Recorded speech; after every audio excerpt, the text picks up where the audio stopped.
두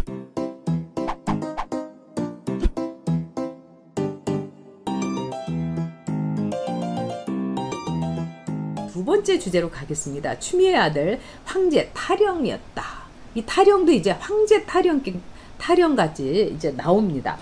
자, 이 추미애 아들 이게 보니까는요, 저는 어저께 서른이라는 사람, 여러분 제가 한번 서른에 대해서 무르르르 한번 이제 과거사 서른의 흑역사를 얘기를 해드렸죠. 사람들이 참 많이 잊어버려요. 쉽게 잊어버려요. 이렇게 엄청난 짓을 저지른 사람인데, 근데 그 서른이 추미애 아들은 원래 군대 안 가도 되는 건데 이렇게 멋있게 아주 늠름하게 군대를 가고 이 고초를 겪는다 이런 말을 했어요. 이게 말이나 가당합니까? 그러니까 오늘 아침에 박용진이가 이 공정과 정의에 이 문제가 가장 예민한 이 영린 같은 게 국민들로서는 병역이다. 근데 공정과 정의를 다루는 법무부 장관이 이 병역 문제, 특히 아들 문제에 대해서 이렇게 시끄러운 거는 이건 정말 말도 안 되는 거다. 이거는 조치를 해야 된다. 이렇게 이야기를 했습니다. 그래도 이제 박용진이가 좌파는 찐 좌파긴 한데 가끔 이런 소리를 해가지고 그나마 이렇게 이 귀담아 들을 만은 한 것 같아요. 여러분도 이제 잘 아시겠지만 이 성일종이라는 성일종 의원이 말긴데 다르면은 휴가를 이제 이 58일을 무려한 거예요. 그러니까 보통 이 군인들보다 2배를 한 거예요. 그리고 병가를 연기를 했는데 저도 이제 이 군대 간 이들한테 또 엄마들한테 물어보니까, 자식 보낸 분들한테 물어보니까 애가 아픈데도 병가를 낼 수가 없어가지고 가가지고 군대로 떠나가지고 그렇게 눈물을 흘리고 피눈물을 흘린, 저러다가 우리 아들 어떻게 하면 좋은가. 아무리 국군 통합병원으로 가더라도 그게 공공병원 아닙니까? 그러니까 제대로 처치 못하고 제대로 이 진료를 못 받고 이런 경우도 굉장히 많다는 거예요. 그래서 막 엄마들이 울었는데 추미애 아들은요, 병가로 그냥 자동방으로 연장을 시켰다. 이렇게 돼서 58일을 말하자면은 휴가를 받은 거예요. 근데 문제는 뭐냐? 누가 그 병가를 연장을 했는지 명령자도 없고, 그 다음에 구두로 명령을 했다고 했는데 내부로 얘기했다는 사람이 없는 거예요. 그 다음에 여러분 더 놀라운 거, 기록이 없습니다. 뭐 말도 안 되지 않아요? 이 군대에 저도 취재도 해보고 또 군에 이제 일 때문에도 가보고 그러면 정말 답답하고 이렇게 이 속에 뭐가 이렇게 나올 정도로 아주 그냥 뭐든지 기록에 남깁니다. 그래서 이런 것까지 또 써요? 저기서도 썼는데 여기서도 써요? 제가 아주 그 군대 취재할 때 2손 다 들었었어요. 그만큼 군은 기록의 군대입니다. 근데 다른 것도 아니고 휴가, 병가, 연가 이런 데 기록이 하나도 없다는 거. 와, 이거는 정말 놀랄 노자죠. 거기다가 두 번째, 신원식 의원이 말한 데 따르면은 이 23일 휴가 가운데서 무려 19일이 이제 병가라는 거예요. 이러면서 보좌관이 말하자면은 이 휴가를 연장을 해달라고 이렇게 얘기를 했다는 거예요. 그러니까 여기에 대해서 질문하니까 추미애가 사실이 아니다. 그리고 보좌관이 뭐하러 나의 사적인 지시를 받나 이렇게 답변을 했어요. 그것도 여러분도 보셨겠지만 엄청나게 버벅댔죠. 엄청나게. 근데 추미애는 여러분 보좌관들에게 사적인 지시를 많이 하기로 소문난 의원이었어요. 추미애가 오선하는 동안요, 뭐 정말 그 국회의원 회관에 구급은 대부분 여비서들이에요. 그래서 여성분들이 구급 비서를 하는데 이분들이 이제 이 회계도 보고요. 그 다음에 이제 손님들 오면은 차도 내고, 그리고 이제 말하자면은 뭐 의원들이 이제 배고플 때 뭐 간단하게 이제 뭐 컵라면 같은 것도 물도 부어가지고 주기도 하고 뭐 그런 여러 가지 좀 그런 잡무까지도 합니다. 근데 저는 그게 참 싫었어요. 그래갖고 커피도 제 방에다가 커피 이렇게 그냥 뽑는 거 이렇게 요즘처럼 기계도 없고 이렇게 드립커피 같은 거 해놓고 누가 오면 제가 직접 그냥 따라줬고요. 그리고 제가 개인적인 일을 정말 시키지 않으려고 저는 최소한 노력을 했어요. 같은 여성으로서. 근데 수많은 여비서들 가운데서, 여성 비서들 가운데서 아주 절대로 가고 싶지 않은 방이, 물론 이제 뽑아야 가긴 하지만은 추미애 의원 방이었어요. 왜 그러냐? 나는 이 수행 비서들, 이 운전도 하면서 수행을 해주는 그 비서들이 목격을 많이 했어요. 추미애 맨날 그 비서가 장을 보는 거예요. 거기 이제 장도 한양 그 슈퍼라고 옛날에 여의도에 있었는데, 그래가지고 이만한 보자기, 그러니까 비닐봉지에다가 어떤 날은 그 대파를 봤는지 대파도 막 이렇게 나오고 무도 나오고 그 낑낑거리면서, 또 그 여비서가 누가 자기 보는 게 너무 창피해가지고 맨날 이제 자동차 트렁크에다가 이제 넣어 놓는다는 거예요. 그러니까 추미애가 아주 자식 사랑이 끔찍하대요. 3명. 그래서 집에 가가지고 그 아줌마 보고 막 밥도 하라고 하고 뭐 이렇게 하면서 꼭 자기가 또 장을 본다는 거예요. 아니 정 뭐 하면은 집에 있는 아주머니 보고 장을 봐달라고 하면 되는데, 아마 집에 붙박이 아주머니나 뭐 누가 있었던 것 같기는 하더라고요. 친척분이 도와주셨는지 어쩐지 모르겠는데, 근데 그렇다면은 그 친척분한테 아예 페이를 하고 그걸 부탁을 드려야지, 왜 구급 여비서가 맨날 장보기를 해야 되느냐고요.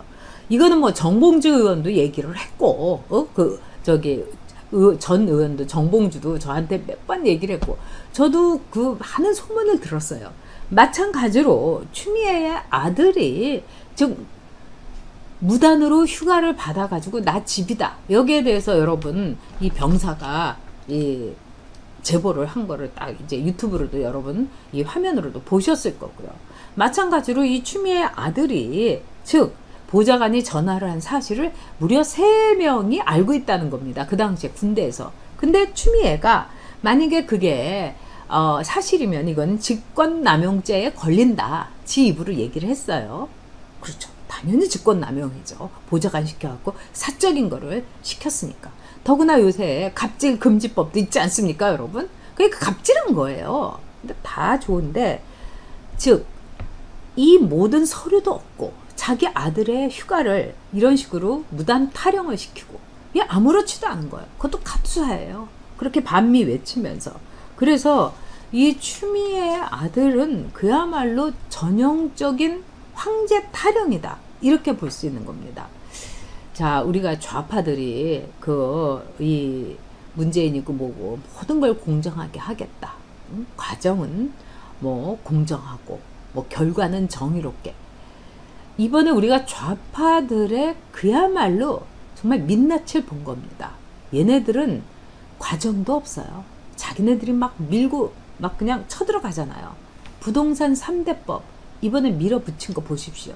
그래서 우리가 공공의료 게이트라고, 이건 정말 게이트라고 얘기하는 건 뭐냐, 이 공공의료라는 이름 아래서 이 사람들은요 아주 부당하게 그리고 불공정한 과정, 그 다음에 매우 정의롭지 않은 결과, 이거를 법으로 만들려고 했던 겁니다. 정말 이건 공공의료 게이트예요.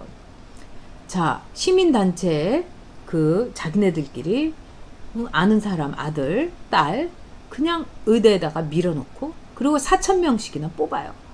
그리고 또 뿐만 아니라 공공의대를 왜 전라도에만 2군데를 다 전라도에만 해야 되는 겁니까? 이것도 문제가 있는 거죠. 과정도 왜 공공의대 좋다, 그러면 공공의대 설립을 왜 호남에 남원이나 이런 데에만 해야 되느냐, 뭔가 형평성이 있어야 되는 거 아니겠습니까? 뭐 제주도에서 한다든지 강원도에서 한다든지, 네? 너무나 웃기는 거예요. 근데 이런 모든 것은 자기네들의 아들, 딸들을 의사로 만들어서, 즉 지배계급으로서, 소수의 지배계급으로서 군림하게 만들고, 그런 다음에 나머지 가재 붕어들은 우리 아들, 딸들의 말하자면 뒤치다꺼리를 하고 세금을 바치고 그 다음에 우러러보고, 의사 선생님, 원장님 이러면서 이낙연이가 어저께 이 김종인이한테 폴더 인사하면서 쇼한 것처럼, 흠모하는 주호영 대표님 이렇게 한 것처럼 하라 이겁니다. 그러나 이 모든 것들은 다 쇼였던 거죠. 그래서 이 공공의료 게이트라는 거는 기본적으로 여러분도 다 아시겠지만, 이거는 자기네들이 두고두고 해먹으려는, 이해찬이가 20년 정당 100년 정당 한 것처럼 정당은 20년이나 뭐 이 정도를 하더라도 내 새끼들 다 의사 만들어서 잘 먹고 잘 살게 하겠다는 일종의 자유시장 경제와 민주주의 질서를 교란하려는 이거야말로 가장 치사하고 더러운 게이트인 겁니다. 뭐 여러분들이 홍삼 게이트라든가 온로비 게이트라든가 무슨 게이트, 뭐 조국의 정경심 게이트, 뭐 사모 펀드 게이트, 옵티머스 게이트, 네? 라임 펀드 게이트, 뭐 여러 가지 있는데 이 문재인 정권 들어서 진짜 게이트 만발입니다, 여러분. 정수기 게이트도 있지 않겠습니까? 문준영 게이트도 있고 다혜 게이트도 있어요. 자, 이런 점에서 지금 이들이 갖고 가는 방향이라든가 이들이 원하는 거는 다 없습니다. 우리 사람이 먼저다가 아니라 우리 편 잘 먹고 잘 살자. 우리 편 영원히 잘 먹고 잘 살자입니다. 그래서 통합적으로 볼 때는 무슨 게이트겠습니까? 문재앙 게이트다. 문재앙 게이트다. 문재앙이라는 이 노무현의 넘버 2를 통해 가지고 이 김홍거리처럼 홍삼 트리오의 DJ의 셋째 아들인 넘버 3처럼 그렇게 만들자는 거죠. 그 뻔뻔함이라는 거는 이루 말할 수가 없죠. 제가 보기에는 이제 김홍거리도 독자적으로 홍거리 게이트 하나 만들만 하다고 봅니다.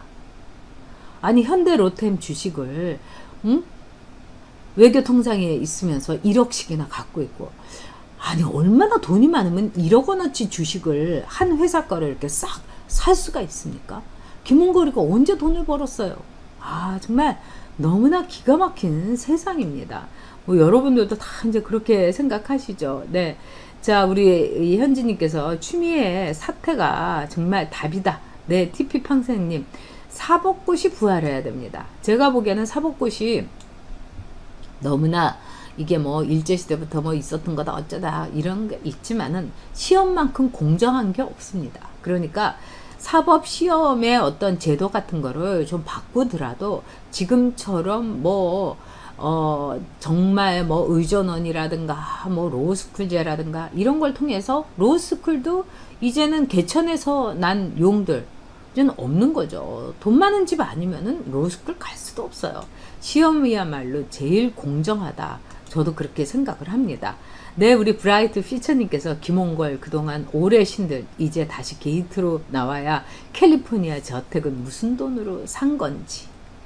그러니까 I'm hungry겠죠. 김홍걸 여전히 김홍걸 say I'm hungry, I'm too hungry. 그동안 많이 굶었다 아닌가 뭐 이거 아니겠습니까? 그리고 김홍걸이가 학생 시절에 대학생 시절에 샀던 대학도 10 몇 년을 다녔어요. 그 대학생 시절에 샀던 그 저택이 방이 뭐 7개인가 8개고 방마다 이 화장실이 붙어 있었다는 거 합니다. 아닙니까? 그러니까 방 7개에 화장실 7개. 우리나라처럼 이제 화장실이 뭐 하나나 둘 있는 뭐 이게 아니고 서양은 물론 화장실을 굉장히 프라이빗한 걸 중요시기 여기 때문에 화장실을 말하자면은 뭐 각 층마다 뭐 하나나 둘씩 두거나 이런 건 있을 수 있습니다. 그런데 각 방에 화장실과 말하자면은 욕실이 붙어 있는 거는 굉장한 고급 주택의 말하자면 증거인 겁니다.